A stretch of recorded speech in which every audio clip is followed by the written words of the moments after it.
صحیح مسلم حدیث نمبر 21۔ مجاہد سے روایت ہے کہ بشیر بن کعب ادوی حضرت عبداللہ بن عباس کے پاس آیا اور اس نے احادیث بیان کرتے ہوئے کہنا شروع کر دیا۔ رسول اللہ صلی اللہ علیہ وآلہ وسلم نے فرمایا رسول اللہ صلی اللہ علیہ وآلہ وسلم نے فرمایا۔ حضرت ابن عباس رضی اللہ عنہ نے رویہ رکھا کہ نہ اس کو دھیان سے سنتے تھے نہ اس کی طرف دیکھتے تھے۔ وہ کہنے لگا، اے ابن عباس، میرے ساتھ کیا معاملہ ہے؟ مجھے نظر نہیں آتا کہ آپ میری بیان کردہ حدیث سن رہے ہیں۔ میں آپ کو رسول اللہ صلی اللہ علیہ وآلہ وسلم سے حدیث سنا رہا ہوں اور آپ سنتے ہی نہیں۔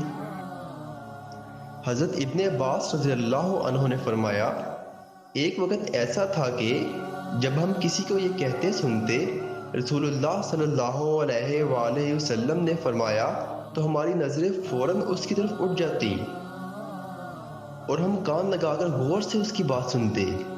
پھر جب لوگوں نے بلا تمیز ہر مشکل اور آسان پر سواری شروع کر دی تو ہم لوگوں سے کوئی حدیث قبول نہ کی سوائے اس حدیث کے جسے ہم جانتے تھے۔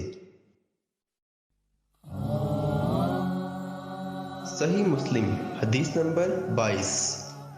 ابن ابی ملیکہ سے روایت ہے، کہا، میں نے حضرت عبداللہ بن عباس کی طرف لکھا اور ان سے درخواست کی کہ وہ میرے لیے ایک کتاب لکھیں اور جن باتوں کی صحت میں مقال ہو یا جو نہ لکھنے والی ہوں وہ باتیں مجھ سے چھپا لیں۔ انہوں نے فرمایا، لڑکا حارث احادیث کا طلبگار ہے، میں نے اس کے لیے حدیث سے متعلق تمام معاملات میں صحیح کا انتخاب کروں گا اور موضوع اور گڑی ہوئی احادیث کو ہٹا دوں گا۔ کہا، انہوں نے حضرت علی رضی اللہ عنہ کے فیصلے منگوائے اور ان میں سے چیزیں لکھنا شروع کی۔ یہ ہوا کہ کوئی چیز گزرتی تو فرماتے، باخدا یہ فیصلہ حضرت علی رضی اللہ عنہ نے نہیں کیا سوائے اس کے کہ خدا نہ خواستہ وہ گمراہ ہو گئے ہوں، جبکہ ایسا نہیں ہوا۔ صحیح مسلم حدیث نمبر 23۔ عمر ناقد سفیان بن عینہ ہشام بن حجیر طاؤس سے روایت ہے، کہا، حضرت ابن عباس رضی اللہ عنہ کے پاس ایک کتاب لائی گئی جس میں حضرت علی رضی اللہ عنہ کے فیصلے لکھے ہوئے تھے، تو انہوں نے اس قدر چھوڑ کر باقی سب کچھ مٹا دیا اور سفیان بن عینہ نے ہاتھ جتنی لمبائی کا اشارہ کیا۔ صحیح مسلم حدیث نمبر 24۔ حسن بن علی حلوانی، یحییٰ بن آدم، ابن ادریس، عمیش، ابو اسحاق سے روایت ہے، کہا، جب بظاہر حضرت علی رضی اللہ عنہ کا نام لینے والے لوگوں نے حضرت علی رضی اللہ عنہ کے بعد ان کے نام پر چیزیں ایجاد کر لیں تو ان کے ساتھیوں میں سے ایک شخص نے کہا، اللہ ان لوگوں کو قتل کرے جنہوں نے کیسا عظیم الشان علم بگاڑ دیا۔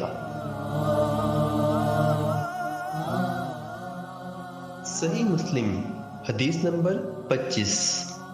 علی بن حشرم ابو بکر بن عیاش نے ہمیں بتایا، کہا، میں نے مغیرہ سے سنا، فرماتے تھے، حضرت علی رضی اللہ عنہ سے مروی احادیث میں کسی چیز کی تصدیق نہ کی جاتی تھی سوائے اس کے جو عبداللہ بن مسعود رضی اللہ عنہ کے شاگردوں سے روایت کی گئی ہو۔ ناظرین، اگر آپ نے ہمارا چینل سبسکرائب نہیں کیا تو اسے سبسکرائب کیجئے اور بیل کے بٹن پر کلک کیجئے تاکہ آپ کو ہماری ویڈیوز بر وقت ملتی رہیں۔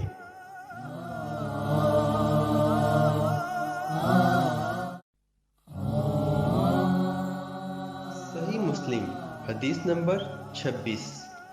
حسن بن ربیع، حماد بن زید، ایوب، ہشام، محمد، فضیل، ہشام، مخلد بن حسین، ہشام، انہوں نے محمد بن سرین سے روایت کی، یہ علم دین ہے، اس لیے اچھی طرح دیکھ لو کہ تم کن لوگوں سے اپنا دین اخذ کرتے ہو۔ صحیح مسلم حدیث نمبر 27۔ عاصم احول نے ابن سرین سے روایت کی، کہا ابتدائی دور میں علمان حدیث اسناد کے بارے میں کوئی سوال نہ کرتے تھے۔ جب فتنہ پڑ گیا تو انہوں نے کہا ہمارے سامنے اپنے رجال حدیث کے نام لو، تاکہ اہل سنت کو دیکھ کر ان سے حدیث لی جائے اور اہل بدعت کو دیکھ کر ان کی حدیث قبول نہ کی جائے۔ صحیح مسلم حدیث نمبر 28۔ اوزائی نے سلمان بن موسیٰ سے روایت کی، انہوں نے کہا میں نے طاؤس رحمۃ اللہ سے ملا اور ان سے کہا مجھے اس شخص نے اس طرح حدیث سنائی۔ انہوں نے کہا اگر تمہارے صاحب استاد پوری طرح قابل اعتماد ہیں تو ان سے اخذ کر لو۔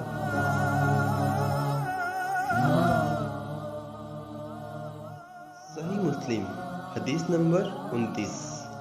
سعید بن عبد العزیز نے سلمان بن موسیٰ سے روایت کی، انہوں نے کہا میں نے طاؤس رحمۃ اللہ سے عرض کی فلاں نے ان الفاظ سے مجھے حدیث سنائی۔